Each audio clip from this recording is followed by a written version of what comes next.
কলকাতা বিশ্ববিদ্যালয়ের অন্তর্গত south Calcutta law college, আর এই কলেজেরই পরিচালন সমিতির সভাপতি তৃণমূল বিধায়ক অশোক দেব, যার প্রশ্রয়ী মনোজিৎ মিশ্রর রমরমা, যার সুপারিশেই নানা অভিযোগে অভিযুক্ত মনোজিৎকে কলেজের অস্থায়ী কর্মী হিসাবে নিয়োগ করা হয়েছিল বলে অভিযোগ।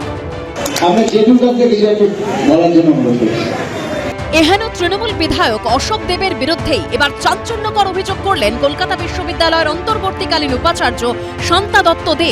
অভিযোগ, কয়েকদিন আগে কলেজ স্ট্রিট ক্যাম্পাসে গিয়ে অত্যন্ত অভব্য আচরণ করেন বজবজের তৃণমূল বিধায়ক। এসে এই বাইরে আমার বাইরেটায় তিনি বসেন 10 মিনিট, লাইন একটু থাকে তো লাইন মতন ছিল, 10 মিনিট প্রচন্ড চিৎকার করতে শুরু করে বাইরে।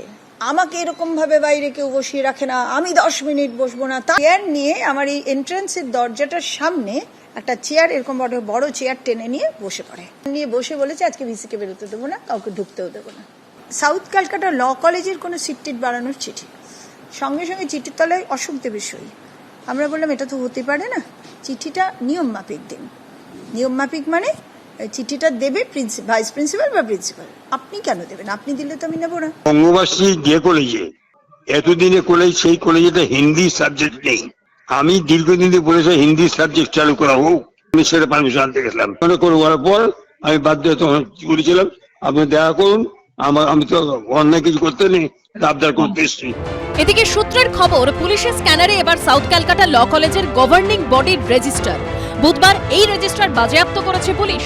পুলিশ সূত্রে খবর, মঙ্গলবারের আগে শেষ কবে কলেজের পরিচালন সমিতির বৈঠক হয়েছিল তা জানতে চান তদন্তকারীরা। বৈঠকে কারা উপস্থিত থাকতেন, পরিচালন সমিতির সভাপতি তৃণমূল বিধায়ক অশোক দেব প্রতিটি বৈঠকে থাকতেন কিনা, পরিচালন সমিতির বৈঠকে মনোজিতের বিরুদ্ধে কখনো কোনো অভিযোগ করা হয়েছিল কিনা, হয়ে থাকলে সেগুলো কি নথিভুক্ত করা হয়েছিল, কেউ কি মনোজিতের বিরুদ্ধে সরব হয়েছিলেন, কখনো কোনো ব্যবস্থা কি নিয়েছিল পরিচালন সমিতি, এই বিষয়গুলো খতিয়ে দেখছে পুলিশ।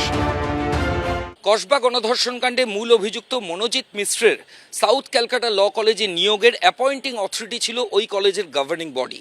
এবার সেই গভর্নিং বডির রেজিস্টার বাজেয়াপ্ত করল পুলিশ। তদন্তে এটা অত্যন্ত গুরুত্বপূর্ণ এমনটাই মনে করা হচ্ছে।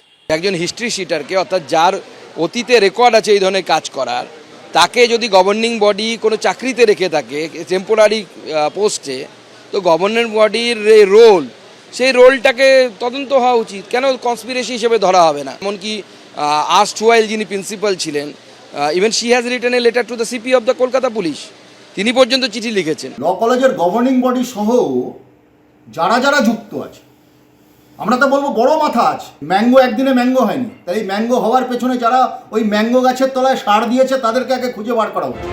পুলিশ সূত্রে খবর, মনোজিৎ মিশ্র কলেজের যে অস্থায়ী পদে ছিল 45 দিন অন্তর সেই চাকরির রিনিউয়াল হতো গভর্নিং বডির বৈঠকে। এই সমস্ত বিষয় পুঙ্খানুপুঙ্খভাবে গভর্নিং বডির রেজিস্টারে নথিভুক্ত করা হয়েছিল কিনা সেসব বিষয় খতিয়ে দেখছে পুলিশ। মৈত্রকর চক্রবর্তী, শিবাশিস মৌলিক ও আশাবুল হোসেনের রিপোর্ট, এবিপি আনন্দ।